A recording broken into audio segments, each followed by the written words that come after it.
ఎందుకు బాధపడుతున్నావ్? నిన్ను నీ తల్లిదండ్రులు, నీ బంధువులు విడిచిపెట్టినా నేను నిన్ను ఏమాత్రమును విడిచిపెట్టువాడను కాను. నీకు నేను ఉన్నాను, బాధపడకు.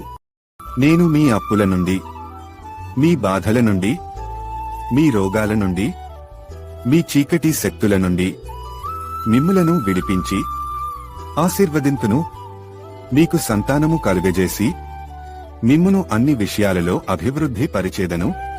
గనుక నాయందు భయభక్తులు కలిగియుండుడి.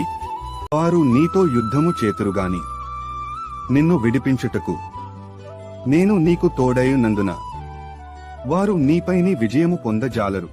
నీ జరిగే పరిస్థితులు నువ్వు చూస్తుంటే నీకు భయంగా ఉంది కదా, భయపడకు. నీ పరిస్థితులను నేను సమాధానపరిచి క్షేమకరమైన పరిస్థితిగా నేను మారుస్తాను. నీకు విడుదల సమీపించియున్నది. నీ జీవితంలో వెలుగు ఉదయించబోతున్నది. ఇంతకాలం నువ్వు కార్చిన కన్నీళ్లకు ప్రతిఫలం దొరకపోతుంది.